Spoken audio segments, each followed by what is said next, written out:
Assalamualaikum warahmatullahi wabarakatuh.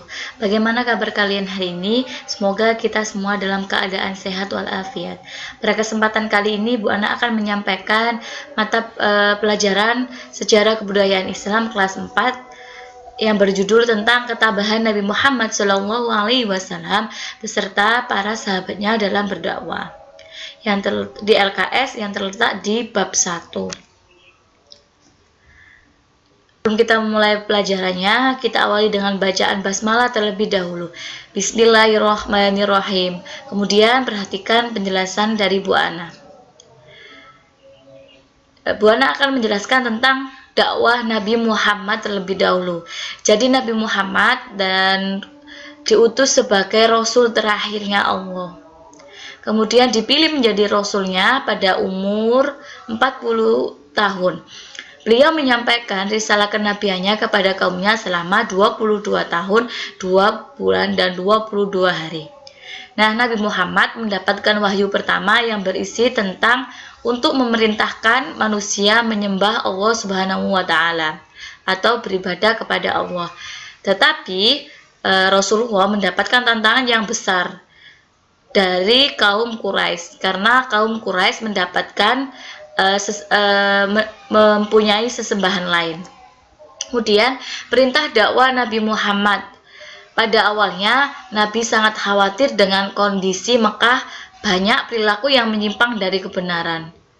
Kemudian Nabi Muhammad pergi untuk bertafakur di Gua Hira.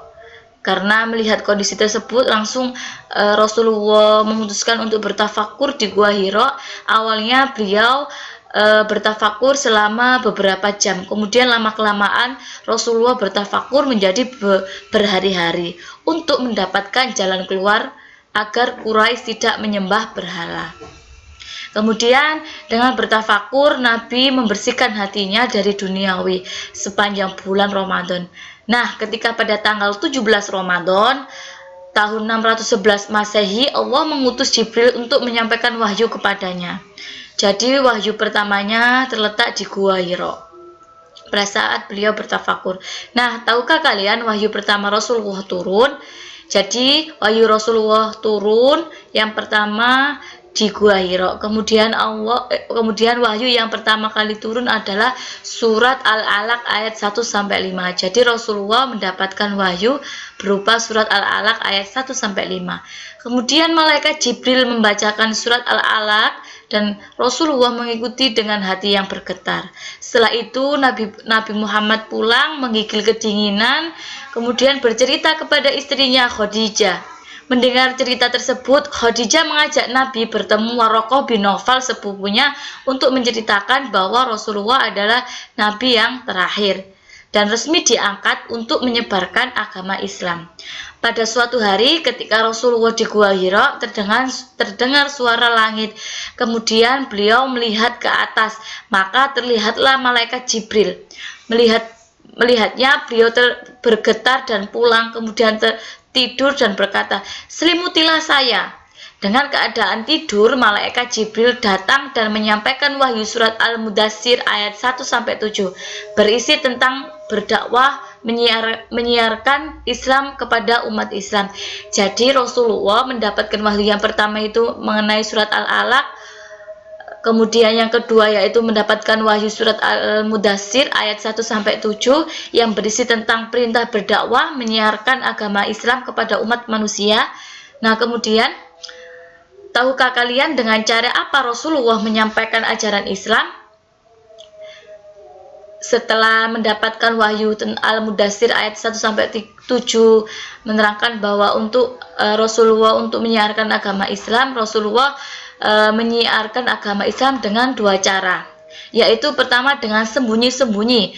Sasaran dakwanya hanya pada kalangan keluarganya seperti istrinya Khadijah, Ali bin Abi Thalib anak pamannya, Zaid bin Haritsah adalah budaknya. Kemudian dalam masa dakwah itu beberapa orang menerima ajaran Islam. Orang yang pertama masuk Islam disebut as-sabiqunal awwalun. Dakwah tersebut dilakukan selama 3 tahun. Jadi Rasulullah berdakwah secara sembunyi-sembunyi selama 3 tahun dan sasaran dakwanya hanya kepada kalangan keluarganya terlebih dahulu. Kemudian Rasulullah berdakwah secara terang-terangan. Turun surat Al-Hijr ayat 94, dan dalam dakwah ini Rasulullah menerima banyak ancaman, namun Rasulullah masih tetap menyampaikannya. Jadi pada saat itu Rasulullah menyampaikan dakwanya secara terang-terangan. Di situ Rasulullah secara mati-matian tetap menyampaikan ajaran Islam, walaupun beberapa kaum ada yang menolaknya hingga mengancamnya. Nah, kemudian dapatkah kalian dipahami? Kalau belum, silakan ditanyakan Bu Ana melalui via WhatsApp. Dan kemudian tugas yang harus kalian kerjakan, silakan kerjakan pada buku tulis SKI. Jawabannya difoto dan dikirimkan ke Bu Ana melalui WhatsApp. Yang pertama, Nabi Muhammad menyampaikan risalah kenabian kaumnya selama berapa tahun, berapa bulan, dan berapa hari. Tadi sudah dijelaskan sama Bu Ana.